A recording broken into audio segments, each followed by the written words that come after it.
They say justice is blind, but in Eastborough PD, it was corrupt, calculated, and cruel.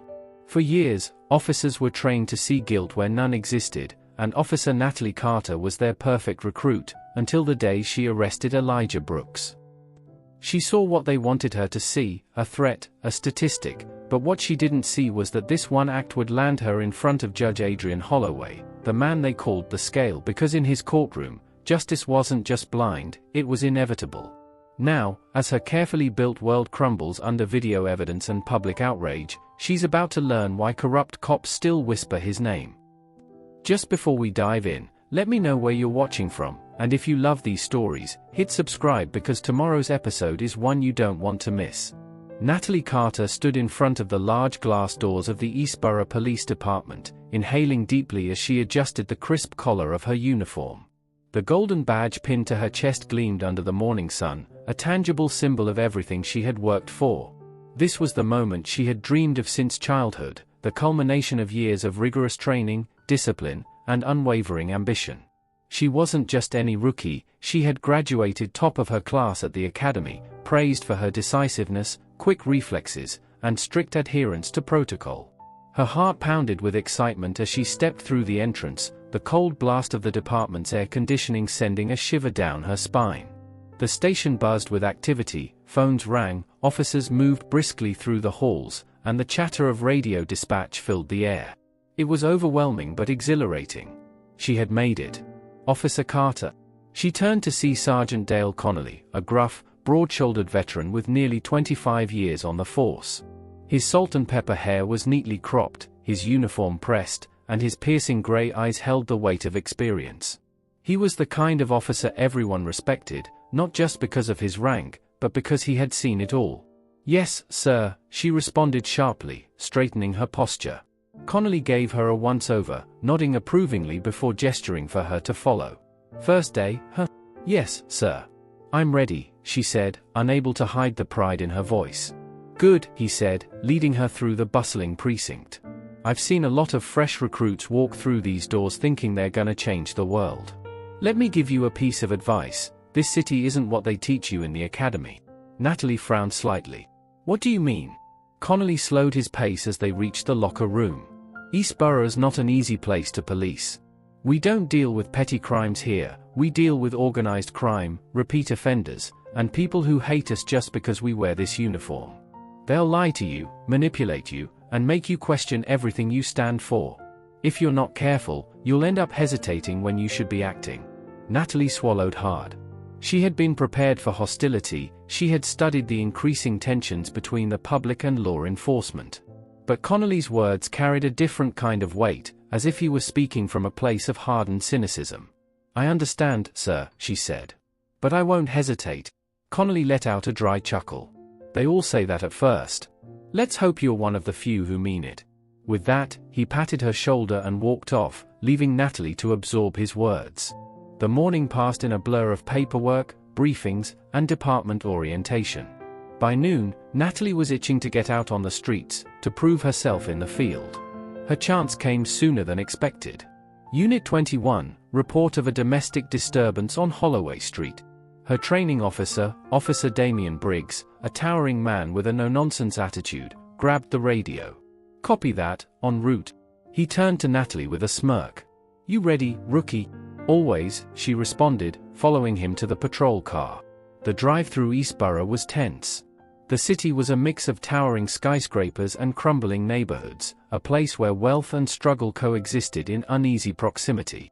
As they weaved through traffic, Briggs glanced at her. "Connolly give you the speech?" Natalie hesitated before nodding. "Yeah, he told me the city isn't like the academy." Briggs snorted. "That's putting it lightly. Let me make something clear, out here, you don't wait for trouble to come to you. You control the situation before it controls you. Understand?" Natalie nodded. They pulled up to a modest brick house where a woman stood on the porch, arms wrapped around herself. As they approached, she hurried toward them, her face pale and anxious. "It's my neighbor," she explained. "I heard screaming, things breaking, then it went quiet." Briggs nodded, hand resting on his holster. "Stay back." Natalie's pulse quickened as they approached the door. This was it, her first real test. Briggs knocked firmly. Eastborough PD. Open up. No response. He knocked again, louder this time. A few seconds later, the door creaked open, revealing a disheveled man in his 40s. His shirt was torn, his knuckles bruised, and his breath reeked of alcohol. Natalie immediately noted the tension in his posture, the way his eyes darted between them. "Everything all right in here?" Briggs asked, peering inside. "Yeah," the man grumbled. "Just a misunderstanding. We don't need no cops." Briggs exchanged a look with Natalie before stepping forward. "Mind if we talk to the other party involved?" The man's jaw clenched. "Ain't nobody else here." Natalie's eyes flicked past him, catching movement in the dimly lit hallway. A woman, face swollen, lip bleeding, stood frozen in fear. Without thinking, Natalie stepped forward. "Are you hurt?" The man tensed. "I said we don't need you here." Briggs' hand tightened on his holster. "Sir, step aside." For a moment, the air crackled with tension. Then, with a sharp exhale, the man stepped back, allowing them inside. The woman hesitated before rushing toward Natalie, whispering, "Please, just get me out of here." It was in that moment, as Natalie guided the woman outside, that she felt the full weight of her badge. This wasn't just about authority, it was about responsibility. Briggs handcuffed the man, reading him his rights, while Natalie helped the woman to the patrol car. "You did good in there," Briggs said once they were back in the vehicle. Natalie allowed herself a small smile. "Thanks. You know why Connolly gives that speech?" Briggs continued. "Because this job breaks people. You start out thinking you're the good guy, but after a while, you realize it's not that simple. Just remember, trust your gut, but don't let this job turn you into something you're not." Natalie nodded, but deep down, she believed she had everything under control. She had no idea that her greatest test was yet to come. One that would shake her to the core. And it all began with one fateful call. The buzz of the police radio crackled in the patrol car as Natalie Carter sat in the passenger seat, her fingers drumming lightly against her thigh. The adrenaline rush from her first domestic dispute call had faded, replaced by a steady, simmering hunger for more fieldwork. She was beginning to understand the pulse of Eastborough, the way it demanded authority, the way it required a firm hand. Beside her, Officer Damian Briggs drove with one hand on the wheel, the other resting lazily on the center console. The tension from their earlier call had long evaporated, replaced by an easy nonchalance. "You handled yourself well back there," he said, casting her a sideways glance. "But that was just a warm-up." Natalie smirked. "I'm ready for whatever comes next." The radio crackled to life. Unit 21, report of a suspicious male outside the Crescent Cafe on Patterson Street. Possible loitering. Responding units requested. Briggs grabbed the receiver. "Copy that. Unit 21 en route." As he flicked on the siren, Natalie straightened in her seat. Patterson Street was known for its high-end shops and restaurants, a place where business professionals and socialites strolled without a care. Suspicious male? It could be anything. 5 minutes later, they pulled up in front of the Crescent Cafe, a cozy corner shop with warm lighting and an aroma of fresh pastries drifting through the air. A few pedestrians lingered on the sidewalk, casting wary glances toward a young black man standing near the entrance. He was dressed in business attire, gray slacks, a fitted button-down, and polished shoes. In one hand, he held his phone, his thumb idly scrolling. Natalie's mind immediately flicked to her training. Body language. Suspicious movements. Potential threat indicators. She scanned him for signs, furtive glances, shifting weight, anything that might suggest wrongdoing. "That him?" she asked. Briggs sighed, rolling his eyes. "Of course it is." They exited the car. The man barely looked up as they approached. "Excuse me, sir," Natalie said, keeping her tone firm but professional. "Can we speak with you for a moment?" The man looked up, his expression neutral but alert. "About what?" Natalie bristled at the resistance. "We received a call about a suspicious person in the area. Can I see some ID?" The man let out a quiet, incredulous laugh. "Suspicious? I'm standing outside a cafe waiting for my sister." Natalie didn't waver. "Sir, I need to see your ID." He studied her for a moment before shaking his head. "Do I look like a threat to you?" Something about his tone, calm yet defiant, made her defensive. She had seen this before at the academy. When subjects challenged authority, it was often an attempt to establish control. That couldn't happen here. "Sir, I'm not going to ask again," she said, her voice harder now. "Provide your identification or we'll have to detain you until we can verify your identity." The man exhaled sharply, his patience visibly thinning. "I don't have to show you my ID. I haven't done anything wrong." Natalie glanced at Briggs, expecting him to intervene, but he simply watched, waiting to see how she handled the situation. "Sir, put your phone away and turn around," she ordered, reaching for her cuffs. The man's jaw tightened. "This is ridiculous." "Turn around," she repeated, stepping closer. The moment stretched, taut with unspoken tension. Then, with a resigned sigh, he put his phone in his pocket and turned. She grabbed his arm, snapping the cuffs onto one wrist. "You're being detained for failure to comply with a lawful order." A chorus of protests erupted from bystanders nearby. "Are you serious?" a woman shouted. "That man wasn't doing anything," someone else yelled. Natalie's heart pounded as she locked the second cuff, pushing the man toward the squad car. He didn't resist, but his entire posture radiated quiet rage. "You know this is wrong," he murmured as she guided him inside the back seat. Natalie shut the door firmly and turned to Briggs. "We'll process him for resisting a lawful order." Briggs gave her a lazy nod. "Sounds about right," she exhaled, brushing off the bystanders' stares. They didn't understand how policing worked. They didn't understand that perception mattered as much as reality. And she had done her job. Or so she thought.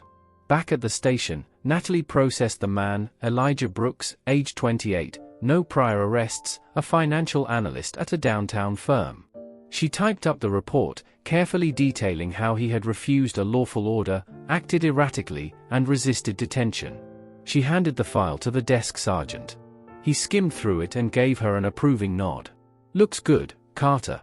Keep this up, and you'll be on the fast track." Natalie's chest swelled with pride. She had handled it right. Then her phone buzzed. A text from Briggs. "Might want to check the news." Frowning, she opened a local news app. And froze.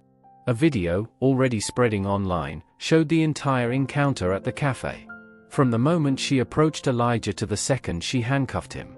The angles were clear. The audio unmistakable. He had done nothing but ask why he was being questioned. He had been calm. Composed. And then there was her, escalating, asserting control, turning a routine interaction into an arrest. She swallowed hard, her stomach knotting. Then, another notification, this one from an unfamiliar name. "Judge Adrian Holloway has issued an immediate review of the case." Natalie's breath caught. Judge Holloway.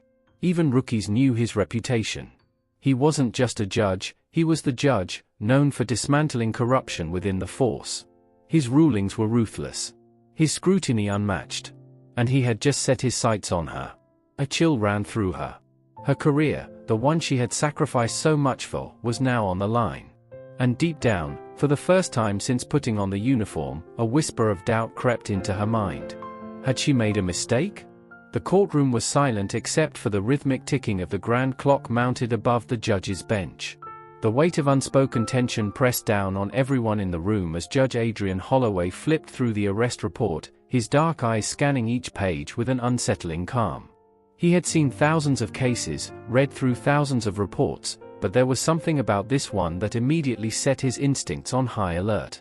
Seated at the defendant's table, Elijah Brooks sat stiffly beside his attorney, Michael Ramirez, his face unreadable. Across from them, Natalie Carter adjusted her uniform, forcing herself to remain composed. The moment she had learned her case had landed on Judge Holloway's desk, she had felt a chill run down her spine. Even as a rookie, she had heard the whispers. The scale. That was what officers called him behind closed doors. Because in his courtroom, justice wasn't just blind, it was inevitable. He had made a name for himself by dismantling systemic corruption within law enforcement, exposing falsified reports, and holding officers accountable in ways that had made him a legend to some, and a nightmare to others. Natalie had walked into the courtroom with confidence, believing that her case was airtight. But now, sitting under the scrutiny of Judge Holloway, her confidence wavered.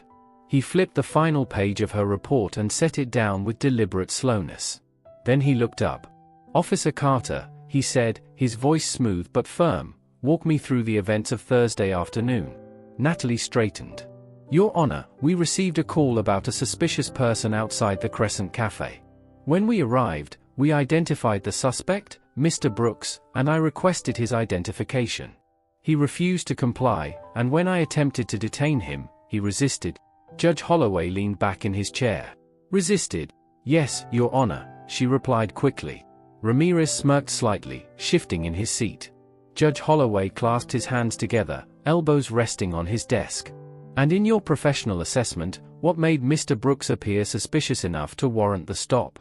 Natalie hesitated, choosing her words carefully. His behavior. He was standing outside the cafe, looking around, checking his phone. He seemed uneasy. Holloway tilted his head. Standing. Looking around. Checking his phone. He paused. Tell me, Officer Carter, how many other people were standing outside that cafe at the time? Natalie's mouth went dry. I didn't count, Your Honor. But you singled out Mr. Brooks. She swallowed. Yes, sir. The judge nodded slowly, as if confirming something he had already suspected. He turned to Ramirez. Mr. Ramirez, do you have anything to add before we proceed? Ramirez rose smoothly.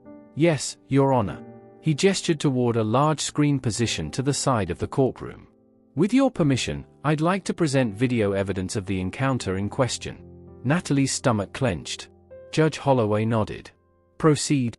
The video played.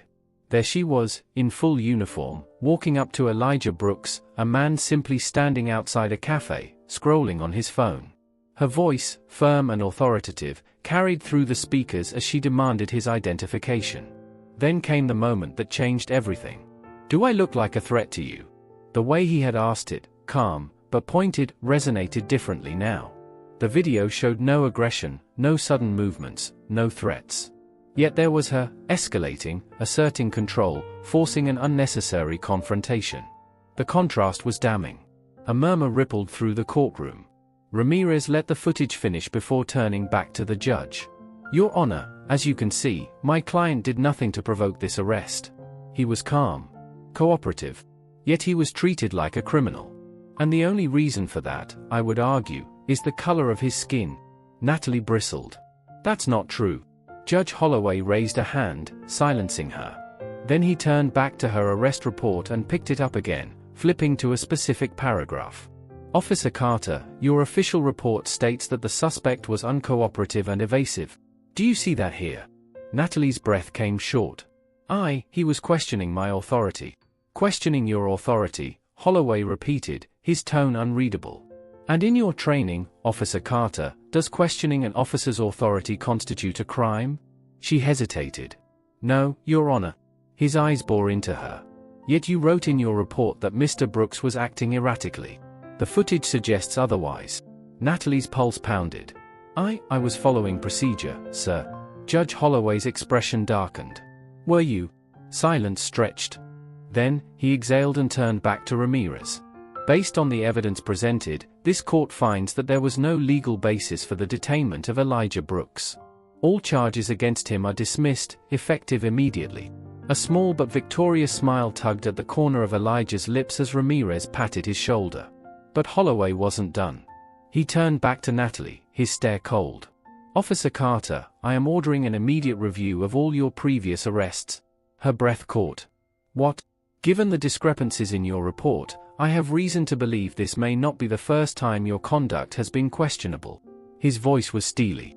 If a pattern of behavior emerges, I will see to it that the appropriate consequences follow. The blood drained from her face. Dismissed.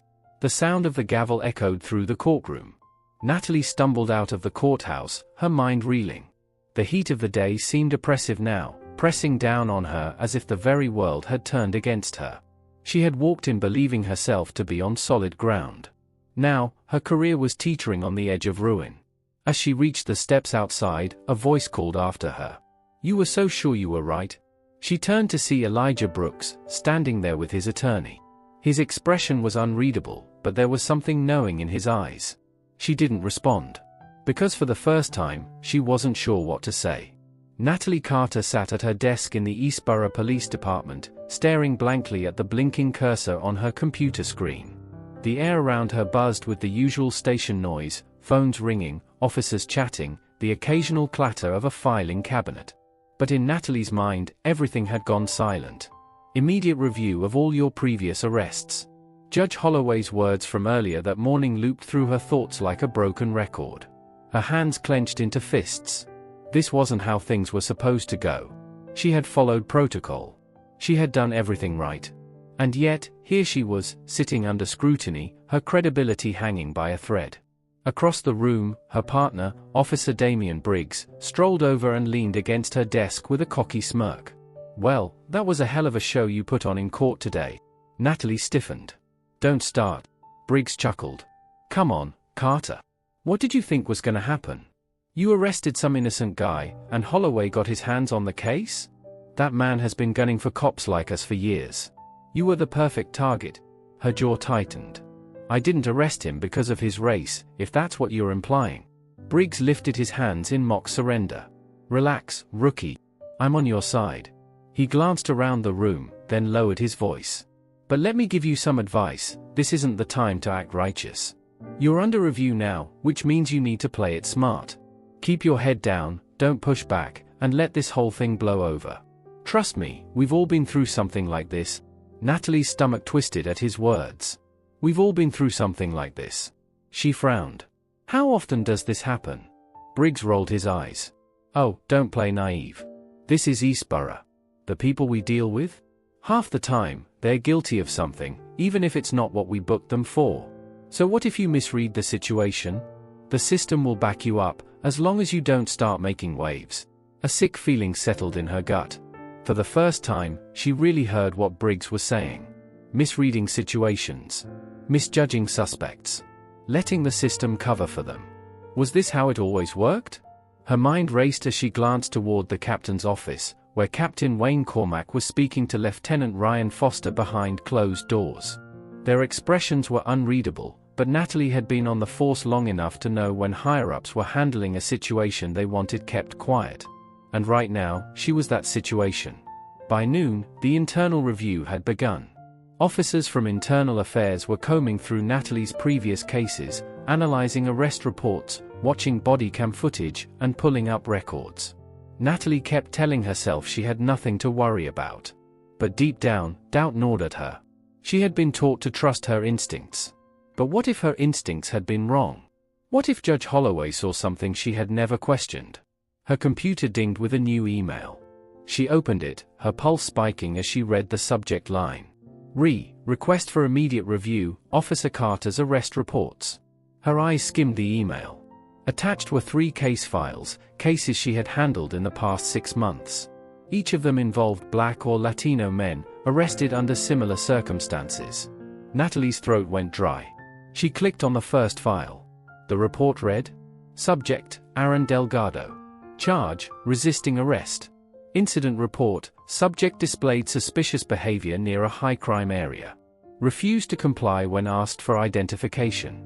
Became aggressive, forcing Officer Carter to detain him. The second file read almost identically. So did the third. A cold sweat formed at the back of her neck. She remembered each case. And in the moment, they had all seemed justified. But now, with the knowledge of what had just happened with Elijah Brooks, she couldn't ignore the disturbing pattern. Every report painted the suspect as aggressive, as uncooperative, as dangerous. But was that the truth? Or had she been trained to see it that way? While Natalie sat frozen at her desk, Elijah Brooks and his attorney, Michael Ramirez, were already making their next move. Inside Ramirez and Associates, a sleek law firm in downtown Eastborough, Elijah sat across from his lawyer, still shaken from his wrongful arrest. "This isn't just about me," Elijah said, his voice tight with restrained frustration. "This is about every black man who has been treated like this. That officer saw me, and before I even spoke, she had already decided I was guilty of something." Ramirez nodded. "And that's exactly why we're taking this further. We're not just clearing your name, Elijah. We're building a case against the entire department." Elijah's mother, Helen Brooks, sat beside him, her hands clasped tightly together. She had been the first to push for legal action, refusing to let her son become another statistic. "What do we do next?" she asked. Ramirez leaned forward. "I've already spoken with a few contacts. Judge Holloway is reviewing Carter's previous arrests, but we need more than that. If we can prove that this is a department-wide issue, that officers are being trained to target certain groups, then we can push for a full-scale federal investigation. Elijah exhaled. You really think we can do that? Ramirez's smile was sharp. With Judge Holloway in our corner? I know we can. Back at the Eastborough Police Department, tension simmered. Officers spoke in hushed voices, stealing wary glances at Natalie. Some avoided her altogether, while others smirked, enjoying the show. Briggs, however, wasn't laughing anymore. This isn't just about you anymore, he muttered under his breath when they were alone. Judge Holloway's digging, and if he finds anything, he's not stopping with you. Natalie swallowed hard. What are you saying? Briggs leaned closer. I'm saying if you go down, a lot of people go down with you. A shiver crawled up her spine. She wasn't just facing a review. She was standing at the edge of something bigger. And if she wasn't careful, it was going to pull her under. The courtroom was packed. Reporters lined the back rows, their pens poised over notepads, cameras discreetly capturing the unfolding moment. Community members, activists, and retired officers filled the benches, murmuring among themselves, their eyes fixed on the front of the room. At the defendant's table, Elijah Brooks sat upright, his face composed but his fingers gripping the armrest of his chair. Michael Ramirez, his attorney, sat beside him, whispering last-minute reassurances. Across the aisle, Natalie Carter sat in full uniform, her posture rigid. She had spent the morning convincing herself that she had nothing to fear, that this was just another procedural matter, another routine hearing. But as Judge Adrian Holloway stepped up to the bench and banged his gavel, she knew she had been lying to herself. This court is now in session, Holloway announced, his voice even and firm. We are here to determine the validity of the arrest of Mr. Elijah Brooks and to review potential misconduct by Officer Carter of the Eastborough Police Department. Natalie swallowed hard. The words rang in her ears louder than she expected. Potential misconduct. Not just a wrongful arrest. Not just a misunderstanding. Misconduct. Her reputation, her badge, and her entire career were on trial today. Ramirez stood first, adjusting the lapels of his suit before stepping toward the judge. Your Honor, he began, we are not just here to discuss my client's unlawful arrest. We are here because this was not an isolated incident. Officer Carter was trained to see criminality where none existed. She was conditioned to believe that compliance means guilt, that questioning an officer is resisting, and that policing means controlling, not protecting. A murmur rippled through the crowd. Objection, said Captain Wayne Cormack, who was representing the department. That's a broad claim with no supporting evidence. Judge Holloway held up a hand. I'll allow it. Continue, Mr. Ramirez. Ramirez clicked a remote in his hand, and a large screen positioned to the side of the courtroom flickered to life. The video from the Crescent Cafe incident played again, in full, for everyone to see. Natalie's breath hitched. She had already seen it, analyzed it, replayed it in her head 100 times. But watching it here, in front of so many people, made her stomach twist. The video showed Elijah Brooks, standing alone outside the cafe, checking his phone. Then it showed her, approaching with authority, demanding his ID.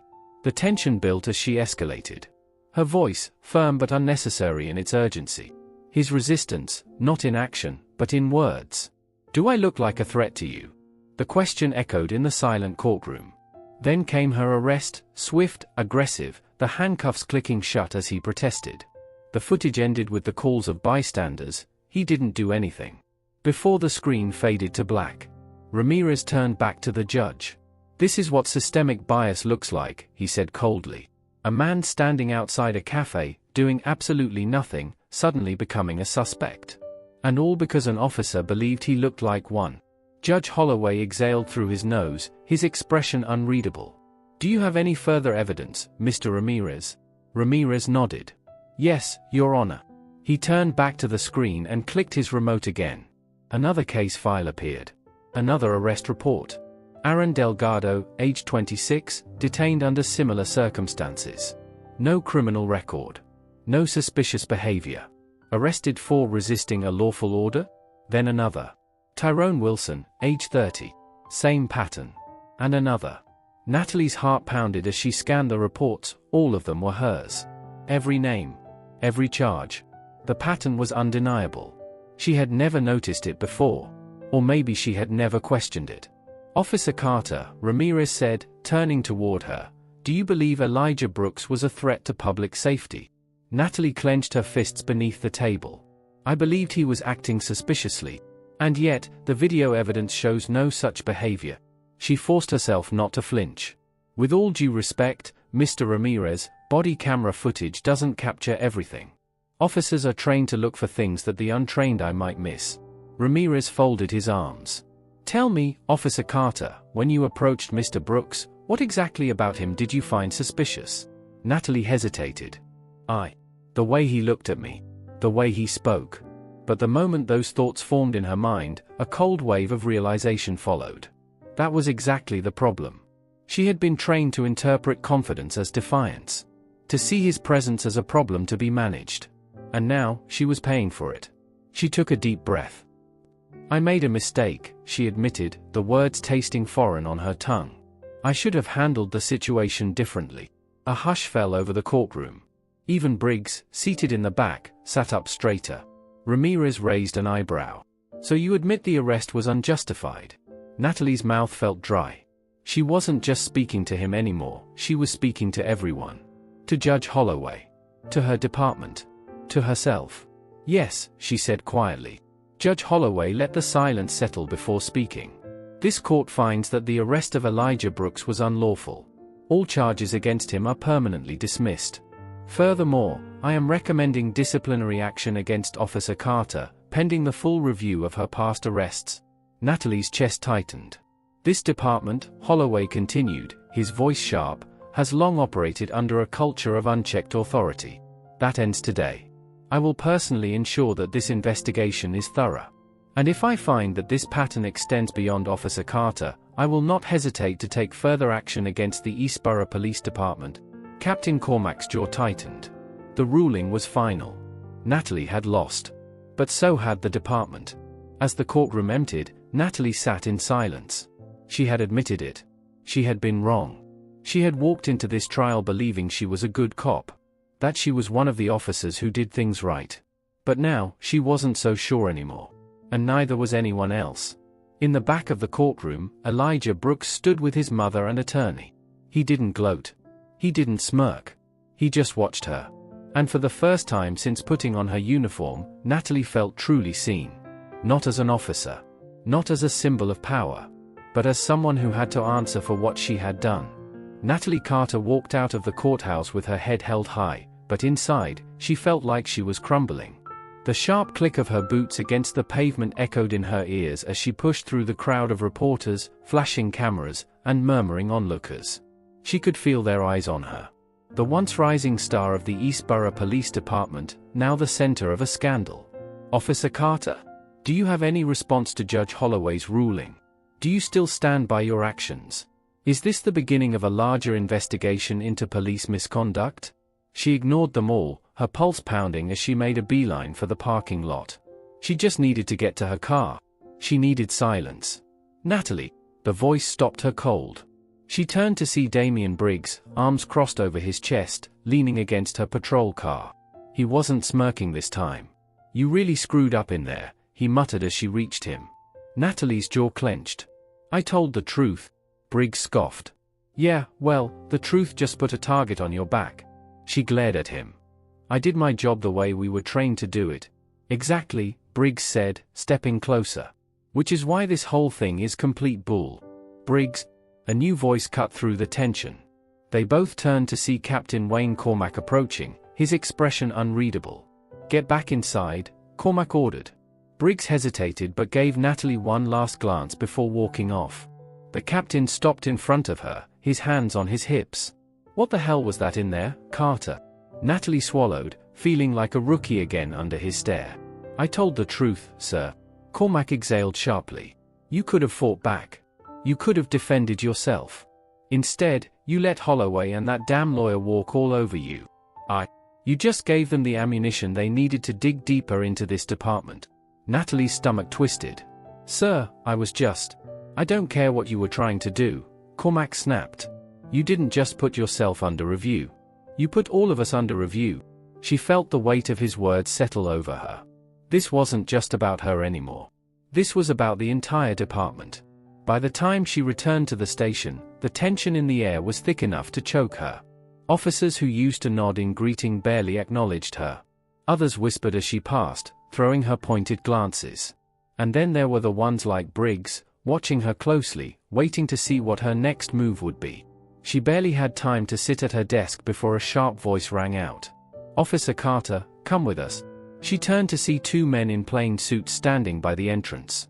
Internal Affairs. Her heart sank. She stood slowly, squaring her shoulders. "Am I under arrest?" One of them, Detective Julian Hart, shook his head. "Not yet. But we have questions." The words weren't a comfort. Natalie sat in a small, dimly lit room, the air thick with tension. A single camera blinked in the corner, recording every move. Across from her, Detective Hart and his partner, Detective Sasha Lynn, flipped through pages of her case files. "This isn't the first time you've made an arrest under questionable circumstances," Hart said, tapping a particular report. Natalie glanced at it. "Tyrone Wilson. Arrested 6 months ago. Same charge. Same justification." "You have a pattern, Officer Carter," Lynn said, leaning forward. "Over the past year, you've made 17 arrests under similar circumstances. Different names. Different locations. Same approach." Natalie clenched her fists under the table. "I was doing my job. Were you?" Hart raised an eyebrow. "Or were you following a playbook?" Her breath hitched. "Excuse me?" Lynn flipped open another file. "You were trained by Sergeant Connolly and Lieutenant Foster, correct?" "Yes," Natalie said slowly. Hart nodded. "And during your time at the academy, were you ever instructed, formally or informally, on how to handle suspicious individuals?" Natalie hesitated. "Every officer is trained to assess situations based on potential threats." Lynn exchanged a glance with Hart before setting a confidential report on the table. Natalie's eyes widened. It was a training manual. One she had never seen before. She skimmed the first few lines. The playbook, a guide to managing threats in high-crime areas. Suspects who question authority should be considered non-compliant. Non-compliance should be treated as potential resistance. Resistance justifies escalation. Her blood ran cold. "Where did you get this?" she whispered. Hart folded his hands together. "It was leaked to us by a former officer who left the force last year. It's an unofficial manual, passed around within certain precincts. And from the looks of it, you were following these exact methods." Natalie felt like she had been punched in the gut. She had followed those methods. She had never questioned them. Because she had been taught that this was how things were done. Hart studied her. "Officer Carter, you're young. You're new to this game. But you've already become part of something much bigger than you realize. And if you don't start talking, you're going to take the fall for all of it." She shook her head. "I didn't." "You didn't know." Lynn finished for her. "Didn't realize?" "Maybe.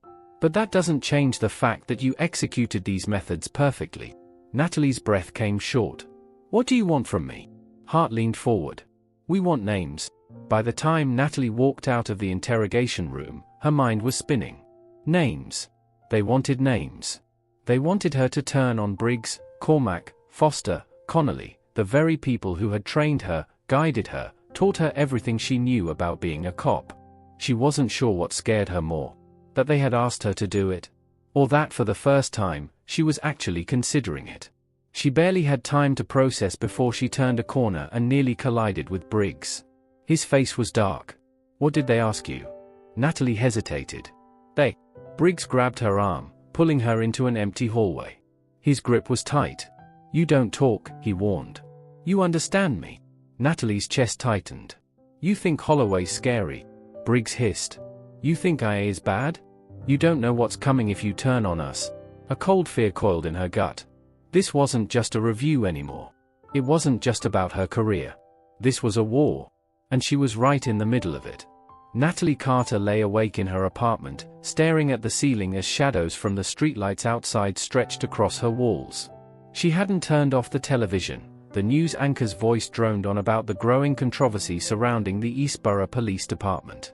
Judge Adrian Holloway's ruling has sparked citywide discussions about law enforcement practices, with activists calling for a full-scale investigation into Officer Natalie Carter's past arrests. Meanwhile, sources within the department suggest that Internal Affairs is uncovering alarming patterns of misconduct. Calls for disciplinary action against not only Officer Carter but also higher-ranking officials within the EPD continue to mount. Her name. Again.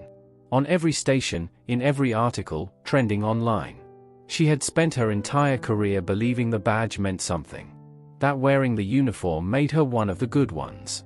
But now, the same department that had molded her into the officer she had become was standing quietly on the sidelines, letting her take the fall. And she wasn't even sure she didn't deserve it. A sharp knock on her door made her sit up. Her heartbeat quickened. It was nearly midnight. She grabbed the gun from her nightstand, just in case, before approaching the peephole. Captain Wayne Cormack. She hesitated before unlocking the door. "Captain?" she asked, keeping her voice neutral.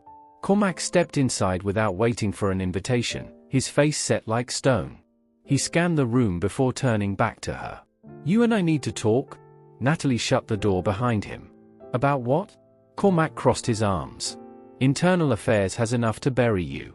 But that's not the problem anymore." She frowned. "Then what is?" Cormack stepped closer, lowering his voice. "We have a much bigger problem, Carter. IA isn't just looking at you. They're going after the whole department. And do you know what happens when they start digging too deep?"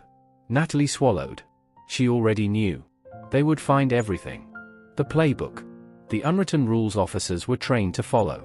The cover-ups. "We need to control the narrative," Cormack continued. "The department can't afford a full-scale investigation. That means you need to decide where you stand. Fast." Her hands curled into fists. "And what exactly are you asking me to do, sir?" Cormac's stare was cold. "You keep your mouth shut." Natalie's stomach twisted. "And if I don't?" Cormack took a slow step forward. "You think Holloway is a problem? You think IA is your biggest threat?" He leaned in. "You have no idea who you're up against." Natalie clenched her jaw. "Is that a threat?" Cormack smirked. "It's a warning." And then he walked out, leaving her standing there with her gun still gripped in her hand. The next morning, Natalie arrived at the precinct to a wall of silence. The usual nods from fellow officers? Gone. The occasional smirk from Briggs? Now replaced with something darker. She could feel it, the way they blamed her. She wasn't just an officer under review anymore. She was the scapegoat. She was the sacrificial lamb the department had chosen to throw into the fire so the rest of them could survive. And worst of all? She had no one to turn to. Her desk had been cleared out. A single white envelope sat in its place.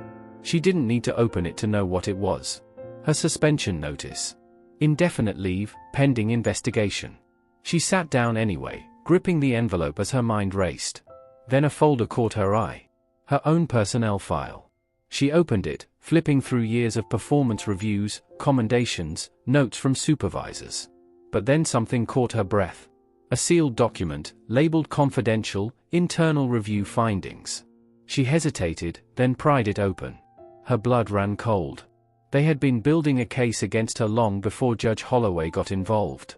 Notes from Lieutenant Foster and Sergeant Connolly, detailing her arrests, highlighting patterns, marking her as high risk for exposure. They had known.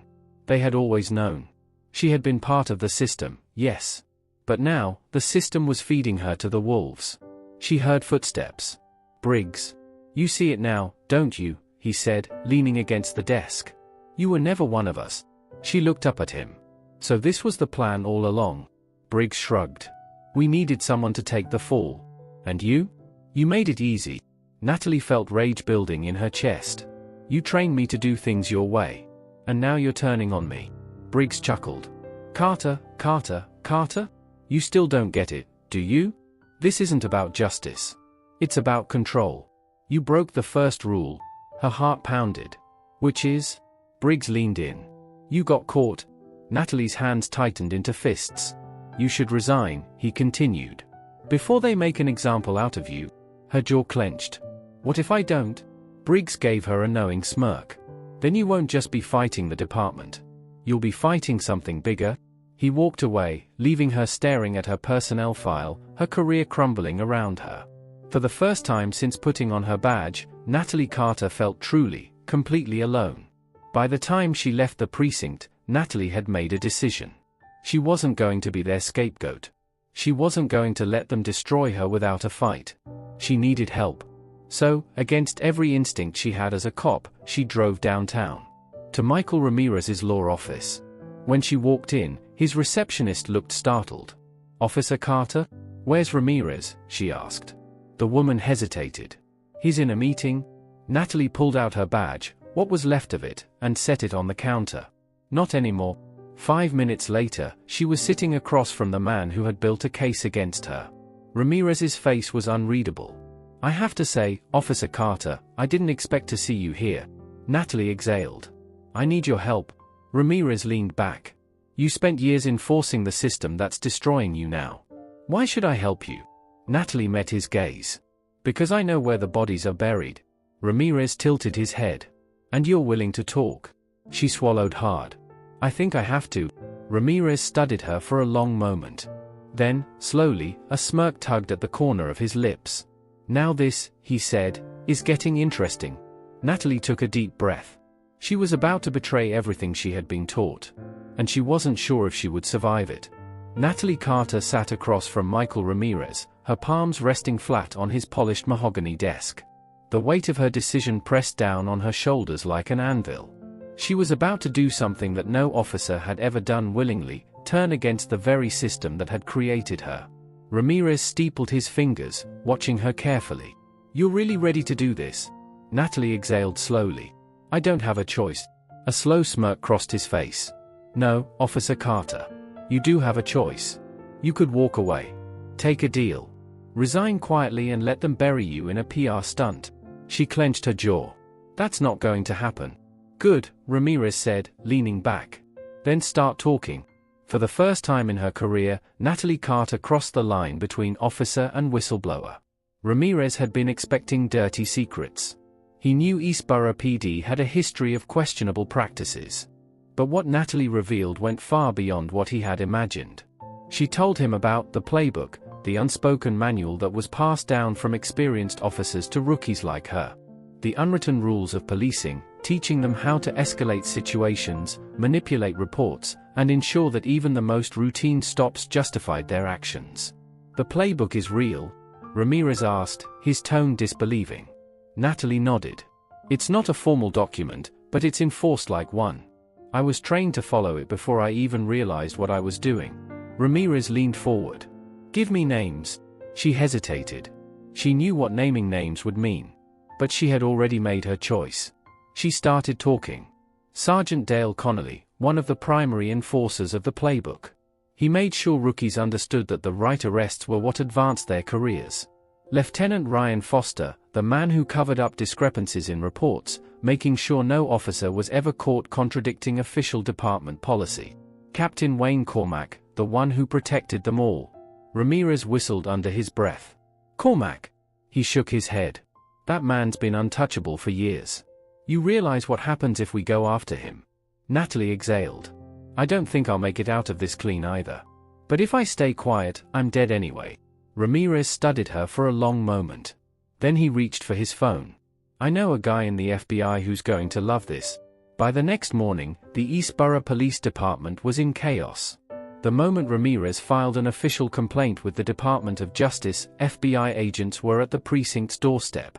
The news broke within hours. Federal authorities were investigating a potential civil rights violation within the EPD. Natalie arrived at the station only to find her access revoked. Her badge didn't work. The moment she stepped inside, 2 internal affairs agents were already waiting for her. "Officer Carter, you're officially on unpaid suspension pending the federal investigation." There it was. The final nail in her coffin. She wasn't surprised. Cormack had made his move first. Briggs caught her in the hallway as she grabbed the last of her things from her locker. "You really did it," he muttered, shaking his head. "You went to the feds?" Natalie looked him dead in the eye.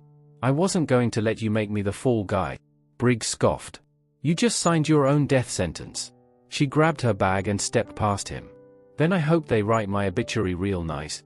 Meanwhile, Judge Adrian Holloway had received word of the federal inquiry. It was exactly what he had been waiting for. As he reviewed the complaints against the EPD, the evidence that Ramirez had gathered, and the whistleblower testimony from Carter, he knew that this was his chance to make a permanent change. The next morning, he ordered the arrest records of the past 5 years to be fully audited. And within days, the cracks in the department exploded. Hundreds of cases showed patterns of false reporting, excessive force, and racial profiling. The press ate it up. The citizens of Eastborough erupted in protest. And just like that, Cormac and his team were officially under federal investigation. Natalie knew that Cormac wasn't going to go down without a fight. By the time she got back to her apartment that night, she had an uneasy feeling in her gut. She checked her phone. 5 missed calls from Ramirez. 1 voicemail. She pressed play. "Carter, it's Ramirez. We have a problem. I just got word that Cormac's people are trying to bury this. They're going after your credibility, digging up anything they can use to make you look dirty. You need to be careful. Call me as soon as you get this." A chill ran down her spine. She knew what this meant. Cormac wasn't just trying to fight the case. He was going to destroy her personally. And from what she had learned about him in the past 24 hours, he was capable of anything. She barely had time to process before her apartment light suddenly flickered out. The room plunged into darkness. Her stomach clenched. Then, a knock at her door. She reached for the gun in her drawer, her fingers tightening around the grip. She knew, without a doubt, that this was only the beginning. And it was about to get a lot worse. Natalie Carter stood frozen in her darkened apartment, her heartbeat hammering against her ribs. The knock at the door came again, 3 slow, deliberate raps. She tightened her grip on her gun, her mind racing. Cormac wouldn't come himself. But that didn't mean he wouldn't send someone. Another knock. Louder this time. Then a voice. "Natalie, open up." She exhaled sharply. It was Michael Ramirez. Still, she didn't lower her gun. "How do I know you're alone?" she called out. A pause. Then, "Check your peephole, Carter. I don't have time for games." She inched toward the door and peeked through the peephole. Ramirez stood alone. No shadows lurking behind him. No waiting figures in the hallway. Still, she didn't holster her gun until she unlatched the locks and let him inside. The moment he stepped through, he turned and shut the door behind him, locking it. His face was tight with urgency. "You need to pack a bag," he said immediately. Natalie blinked. "What? Right now?" Ramirez pressed. "They're coming after you. We need to move." She shook her head. "No. I'm not running. This isn't running. This is survival." Ramirez pulled out his phone, scrolling through messages before holding it up for her to see. A leaked memo from the Eastborough PD. It read, "Confidential, EPD Intelligence Report. Subject, Officer Natalie Carter. Status, compromised asset. Recommended action, discredit and neutralize." The room felt suddenly smaller, the air heavier. "Neutralize," she repeated slowly. Ramirez nodded grimly. "They're not playing around, Carter. They're digging into your past, trying to paint you as unstable, incompetent, whatever they can use to make sure your testimony doesn't hold up in court. And if that doesn't work..." He hesitated. "They'll come at you another way." Natalie took a slow breath. "How long do I have?" "Not long," Ramirez admitted. "I have a safe house. You lay low there while we get ahead of this." "But you cannot stay here." She hesitated. She didn't want to hide. She wanted to fight back. But she also wasn't stupid. She nodded once. "Give me 5 minutes." 15 minutes later, Ramirez's black SUV weaved through the streets of Eastborough, the city glowing in the distance as they moved toward the outskirts. Natalie sat in the passenger seat, staring out the window, her fingers drumming against her thigh. "So where are we going?" she finally asked. "A house outside the city," Ramirez said. "Owned by a friend. No one knows about it." She nodded, but she still felt uneasy. "What happens next?" Ramirez glanced at her. "We keep building the case. Now that we have federal involvement, Cormac and his people are under intense scrutiny. But they won't go down without a fight." Natalie exhaled. "They already threw me under the bus. They're going to do whatever it takes to survive. That's why we hit them first," Ramirez said. "Before they have the chance to destroy you." She turned to him. "And how exactly do we do that?" Ramirez smirked. "We don't just take down Cormac. We take down the entire system." By morning, Natalie was sitting in a dimly lit safe house, her hands wrapped around a cup of coffee. The place was small, but secure. Ramirez's friend was clearly used to hiding people who had made enemies of the powerful. Across from her, Ramirez spread out documents on the table. "This is what we know," he said. "Cormac's network is bigger than just Eastborough PD. He has ties to city officials, private security firms, even a few state-level players. That's why he's survived this long. That's why no one has been able to touch him." Natalie frowned. "Then how do we take him down?" Ramirez tapped a single file. "We make someone talk." She leaned forward. "Who?" Ramirez slid the folder toward her. Inside was a photo of Lieutenant Ryan Foster. Natalie's eyes narrowed. "You think Foster will flip? He has everything to lose if this case explodes," Ramirez said. "Cormac will sacrifice him in a heartbeat if it means saving himself. And I have a feeling Foster knows it." Natalie exhaled. "So we put pressure on him." Ramirez nodded. "Make him an offer he can't refuse. Either he turns on Cormac, or he goes down with him." Natalie tapped her fingers against the table, considering. It was a risk. Foster wasn't weak, he had spent years protecting the playbook. But if he felt trapped, he might crack. And if he did, Cormac would fall with him. Later that night, Natalie and Ramirez parked outside Foster's house. The place was dark, silent. No patrol cars, no movement. "You sure about this?" Ramirez asked, gripping the steering wheel. Natalie checked her gun. "We won't get another shot." Ramirez sighed. "All right. Let's do this." They stepped out of the car and approached the house. Natalie rapped twice on the door, her heart pounding. Silence. Then, movement inside.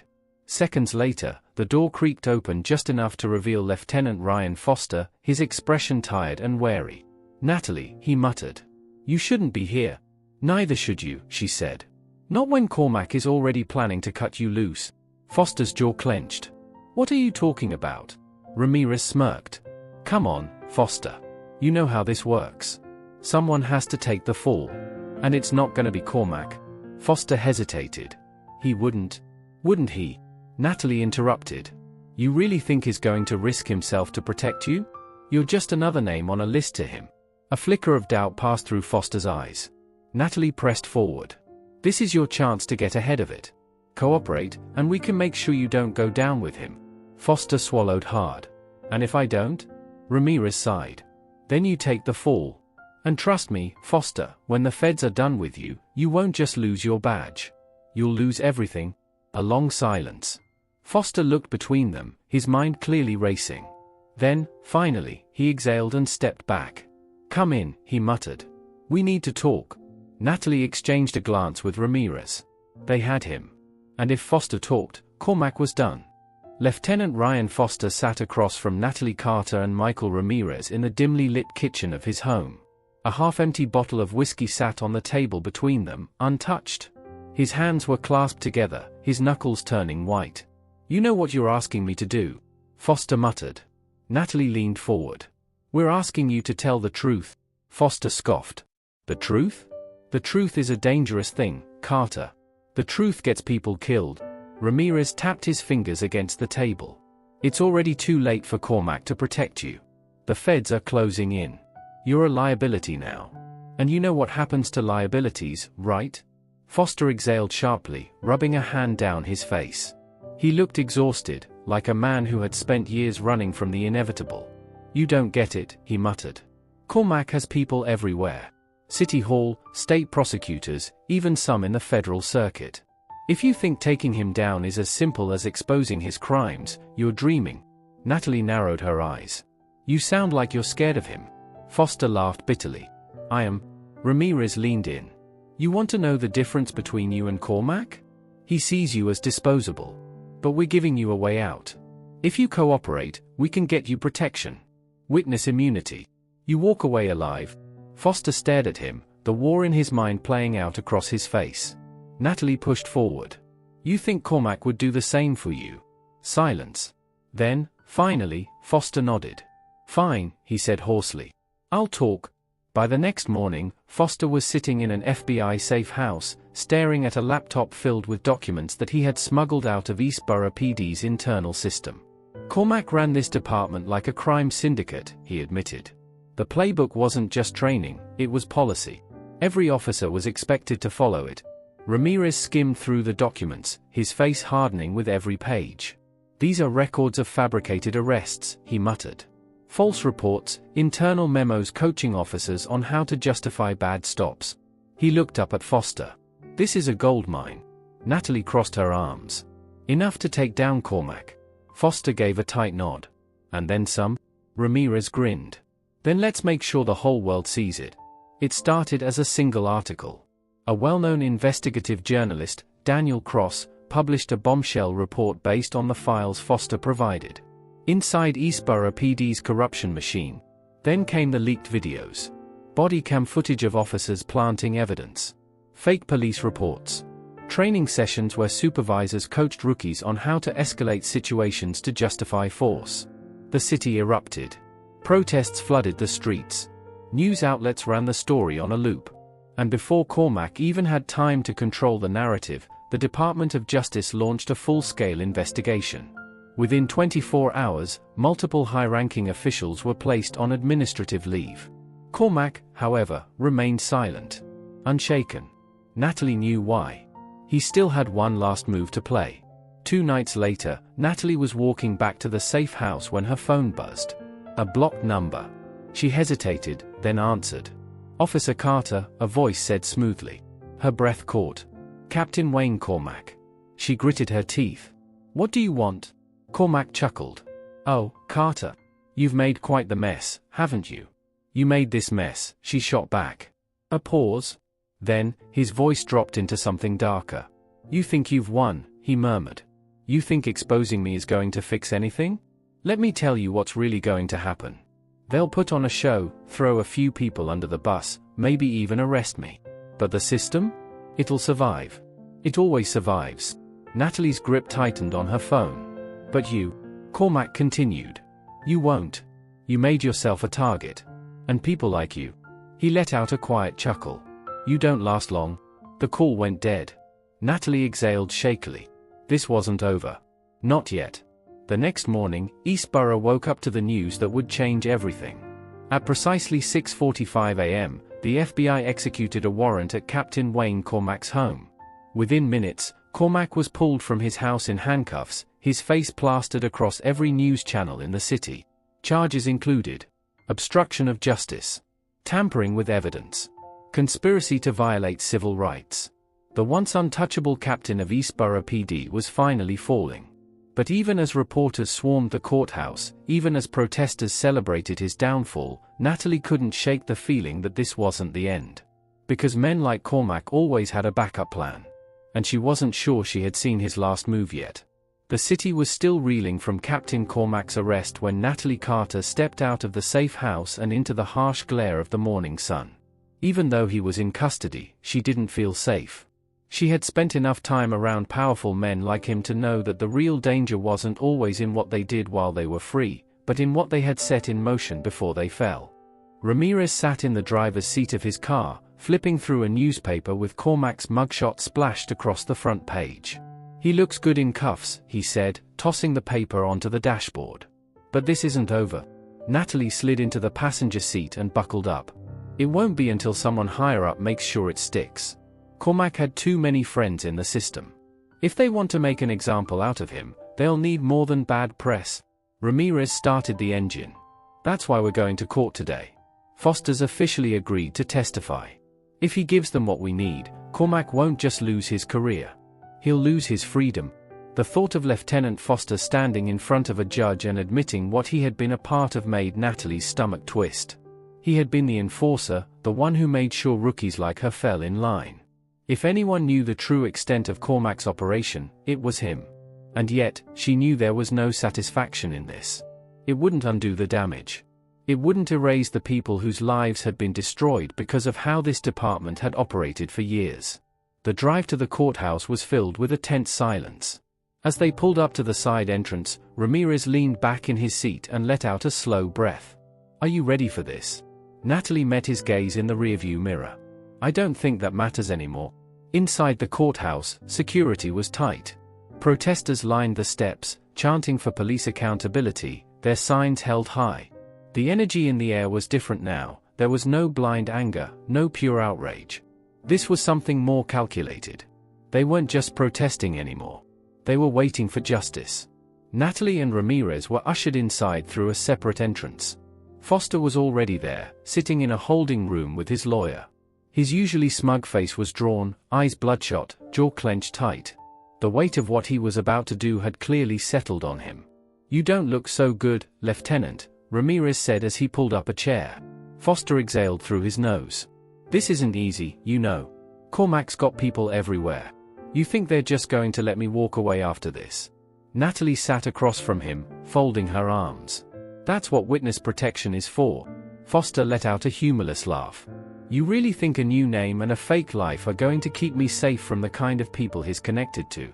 He ran a hand down his face. "This is suicide. You should have thought about that when you were helping him run an entire system of corruption," Natalie snapped. Foster's eyes flicked to hers, and for a brief moment, there was something like regret in them. "You really don't get it, do you?" He leaned forward, lowering his voice. "We weren't just protecting each other. We were protecting something bigger than all of us. Cormac isn't just another dirty cop. He's a piece on a board that you don't even know exists. You think this ends with him? You're wrong." Ramirez straightened. "Then tell us who's pulling the strings." Foster shook his head. "It doesn't matter. The moment I testify, I'm a dead man."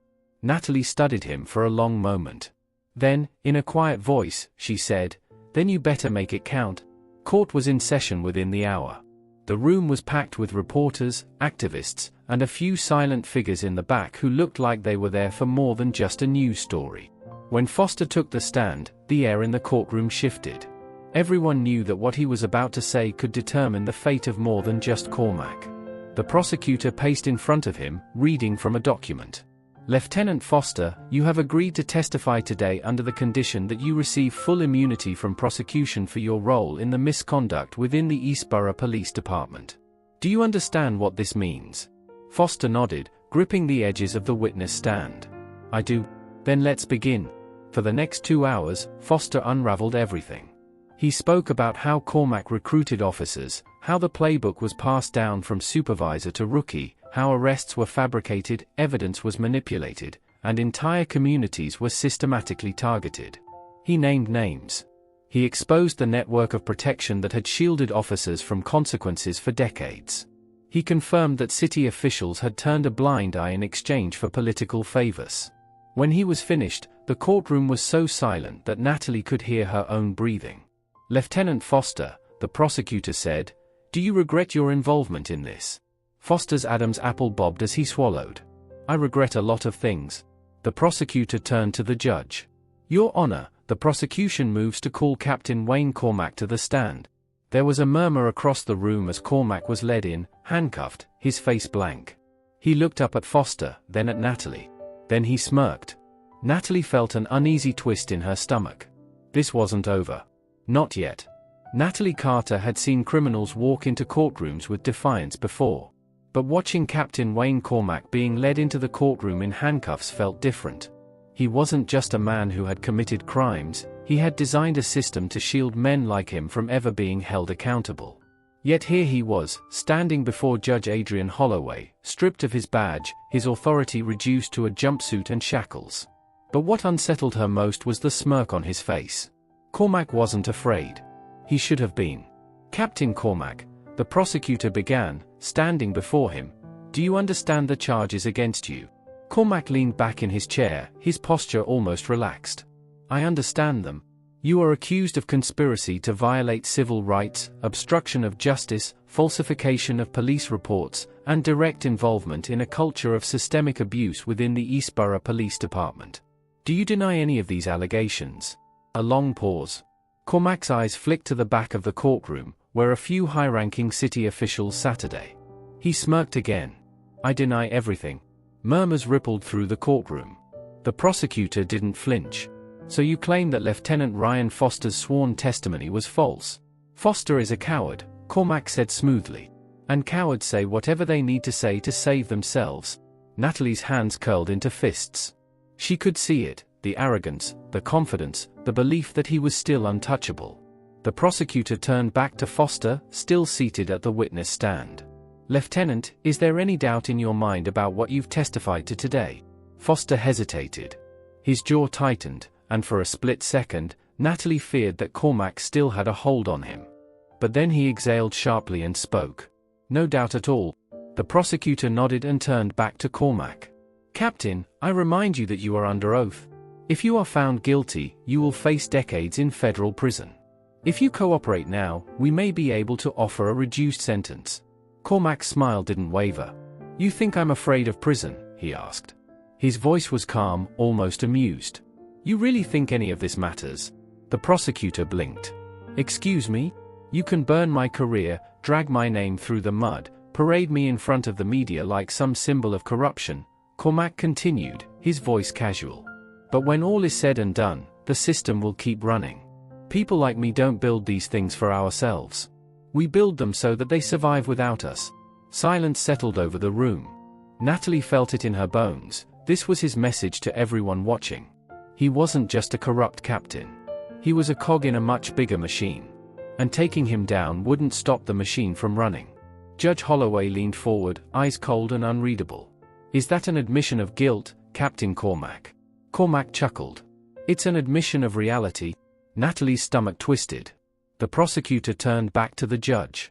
"Your Honor, given the overwhelming evidence and the defendant's refusal to cooperate, we request that the full extent of charges proceed to trial without leniency." Judge Holloway nodded. "So ordered. Captain Cormac will remain in federal custody pending trial. Bail is denied." The sound of the gavel echoed through the courtroom. Cormac's smirk faded for the first time. Outside the courthouse, the city was alive with news of the ruling. Protesters lined the streets, chanting for justice, holding signs that demanded systemic change. Elijah Brooks stood among them, his arms crossed as he watched the scene unfold. When Natalie stepped outside, she spotted him immediately. For a moment, neither of them spoke. Then he nodded toward the courthouse. "So, that's it." Natalie let out a slow breath. "Not even close." Elijah frowned. "He's behind bars. Isn't that what we wanted?" "It's a start," she admitted. "But he was right about one thing. This isn't just about him." Elijah studied her for a long moment. "So what happens now?" Natalie looked around, at the protesters, the news crews, the people who had spent years demanding accountability. "I don't know," she admitted.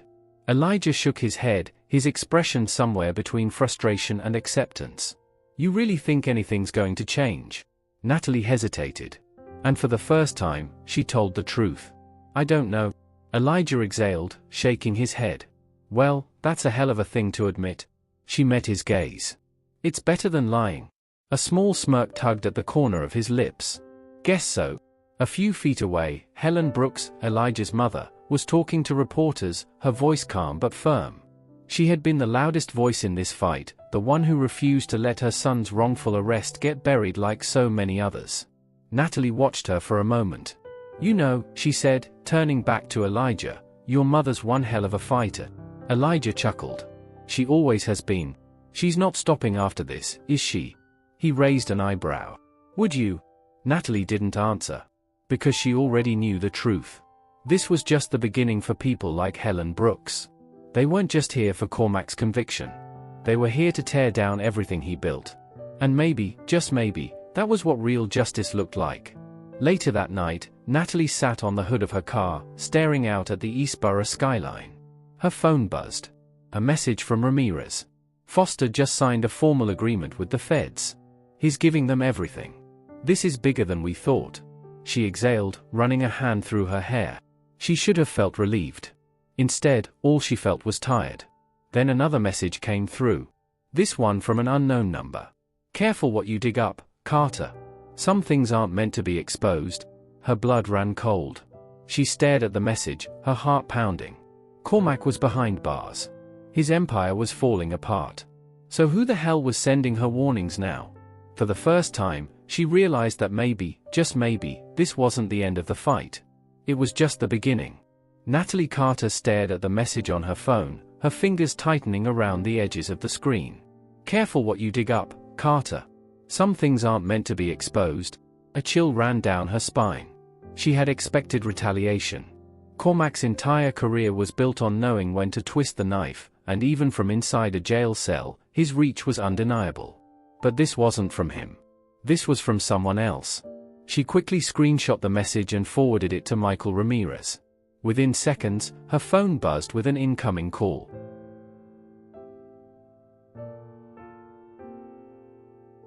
"You're not still at your apartment, are you?" Ramirez asked, skipping any greeting. "No," she admitted. "I'm parked outside the city, near the bridge." "Good. Stay moving. If someone's watching you, standing still makes you an easier target." Natalie exhaled, gripping the steering wheel. "You think it's someone connected to Cormac?" "Maybe," Ramirez said. "Or maybe Foster was right. Maybe this goes higher than him." Natalie clenched her jaw. The idea had been growing in the back of her mind for days, but she hadn't let herself entertain it. The playbook wasn't something Cormac had built alone. It was allowed to exist. It was protected by people who never wore a uniform but had just as much power as those who did. "You think someone else is pulling the strings?" she asked. Ramirez was silent for a moment. Then he said, "I don't think we've reached the top of this thing yet." A sick feeling settled in Natalie's stomach. She thought about Cormac's words in court. "The system will keep running. People like me don't build these things for ourselves. We build them so they survive without us." Had they only cut off one head of the beast while others slithered in the shadows? "Stay off your usual routes," Ramirez instructed. "And don't use your phone unless you have to. I'll see what I can find on that number." Natalie nodded, even though he couldn't see her. "Yeah. Okay." She hung up and tossed the phone onto the passenger seat, staring out at the darkened city. For the first time since she put on a badge, she felt like a target. And she had no backup. No department to shield her. No more blind loyalty to hide behind. She had brought this fight onto herself. And she was going to see it through. The next morning, the FBI raided Eastborough PD. Natalie watched the news from inside Ramirez's office, a coffee cup going cold in her hands. The images on the screen were surreal, federal agents in bulletproof vests moving through the department she had once been proud to be part of, confiscating files, seizing computers, escorting officers away for questioning. "This is what happens when you poke the bear," Ramirez muttered, dropping a folder onto his desk. "They're cleaning house." Natalie glanced at the file. "What is this?" Ramirez gestured toward it. "Records from Foster's testimony. Bank transfers. Payoffs to certain officers. Look at the names." She flipped through the pages, her stomach twisting at the list of officers, detectives, even high-ranking officials in City Hall. These weren't just people turning a blind eye. They were profiting from it. She swallowed. "How many are compromised?" Ramirez exhaled. "Enough to make this a problem bigger than Eastborough PD." Her eyes darted back to the screen, where a reporter stood outside the station, reciting the latest updates. The federal investigation into the Eastborough Police Department continues, with multiple arrests made this morning. Authorities confirm that Captain Wayne Cormac has agreed to testify in exchange for a reduced sentence, exposing what officials describe as a long-running culture of systemic corruption. Natalie shook her head. "He's flipping." Ramirez chuckled darkly. "Cormac is a survivor. He knows his only chance is to sell out everyone else. But if you think he's doing this out of some moral awakening, you're an idiot." She frowned. "Then why is he doing it?" Ramirez leaned forward, his expression serious. "Because he knows the people above him are more dangerous than the ones below. And if he doesn't give them up first, they're going to make sure he never gets the chance." The realization hit Natalie like a gut punch. This wasn't just about Cormac protecting himself. It was about him trying to stay alive. The people truly running this system wouldn't let him take them down. And now, Natalie was on their radar, too. That night, Natalie sat alone in her motel room, staring at the walls, feeling the weight of everything closing in. She had spent so much time trying to expose the truth, but now that it was happening, she wasn't sure what came next. Her phone buzzed. Another unknown number. She didn't answer, but a voicemail came through. She pressed play. A distorted voice filled the silence. "You think this is over? It's not. We don't go away just because you shined a light in the dark. We'll rebuild. We always do. But you? You should disappear before it's too late." The message ended. Natalie gripped the phone so tightly she thought it might break. She wasn't afraid. Not anymore. She was angry. And she was done running. She picked up her keys, grabbed her gun, and walked out of the motel. It was time to go deeper. She needed to find out who was really pulling the strings. Because until she did, there was no such thing as justice. Only survival. Two halves. Natalie Carter wasn't a cop anymore. She had lost her badge, her department, and the belief that the system she once served was built on justice. But she had gained something far more dangerous. Clarity. She knew now that taking down Captain Cormac had only scratched the surface. The real architects of the system were still out there, watching, waiting, and making sure that the machine kept running, with or without him. That's why she wasn't hiding anymore. That's why, at 2:17 a.m., she walked straight into the Eastborough Federal Building, where the FBI task force had set up operations for the ongoing corruption case. She knew Michael Ramirez would be there. He had been working around the clock with federal agents, piecing together everything that had unraveled in the past few weeks. She found him in a conference room, hunched over a pile of documents, coffee in hand, exhaustion evident in his posture. He looked up when she entered. "Tell me you're here to sleep and not to do something stupid." Natalie dropped her phone on the table. "Listen to the voicemail." Ramirez sighed and picked it up, pressing play. As the distorted voice echoed through the small room, his expression darkened. When it ended, he exhaled sharply and rubbed his temples. "Jesus. They're still out there," Natalie said. "And they're warning me to back off?" Ramirez leaned back in his chair. "And let me guess, you're planning to do the opposite." She nodded. "They think they can scare me into silence. They think they can just bury Cormac and pretend nothing else happened. I want to find out who is making those calls. And I want to bring them down." Ramirez studied her for a long moment. "You do realize this isn't your fight anymore, right?" Natalie crossed her arms. "That's where you're wrong. It's exactly my fight." Ramirez ran a hand down his face. "You're unbelievable, you know that." "You've said that before," she replied. He smirked slightly, but it faded fast. "All right, Carter. Let's get to work." The first thing they did was trace the number from the voicemail. It led them to a burner phone, registered under a fake name, linked to a network of untraceable accounts. Whoever was behind this wasn't sloppy. But they weren't perfect either. After hours of digging through financial records, Ramirez finally hit something. A name. Gerald Whitmore. Natalie's stomach clenched. Whitmore was a former police commissioner, long retired, but still deeply connected to the city's power structure. He had been a mentor to many of the department's captains, including Cormac. His public reputation was spotless. A man who had cleaned up the city decades ago. But now, he was their prime suspect. "Think about it," Ramirez said. "Cormac wasn't the mastermind. He was the enforcer. But someone had to make sure the playbook existed. Someone had to fund it, protect it, and keep it alive." Natalie gritted her teeth. "And Whitmore fits the profile." Ramirez nodded. "If he's the one making threats, it means he still has influence. He still has people inside the system working for him." Natalie exhaled sharply. "Then we take him down." That night, she found herself outside Whitmore's estate, parked down the street, watching. The house was massive, gated, guarded, a fortress in plain sight. This wasn't a man afraid of being exposed. This was a man who never thought he could be. Her phone buzzed. "Ramirez.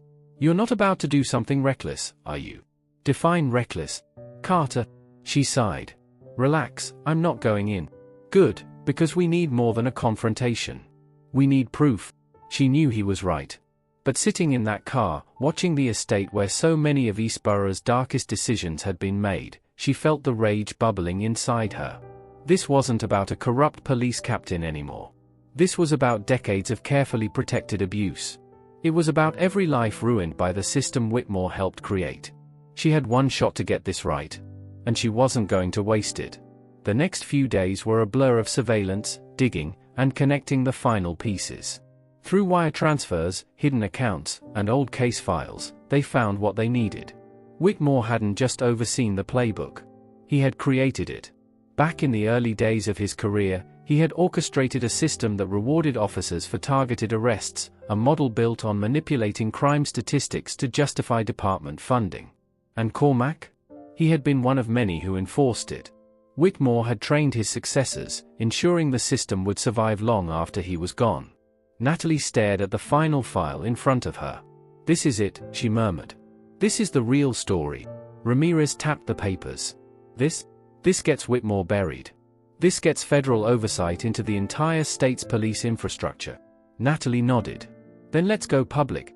The fallout was immediate. The exposé on Whitmore ran on every major news outlet. The DOJ expanded its investigation beyond Eastborough PD, now targeting multiple cities where Whitmore's influence had extended. Within 48 hours, a federal grand jury indicted Whitmore on charges of conspiracy, racketeering, and obstruction of justice. He was arrested at his estate in broad daylight, cameras rolling, his carefully built legacy shattered in an instant. Natalie watched the footage from Ramirez's office, arms crossed as she took in the moment.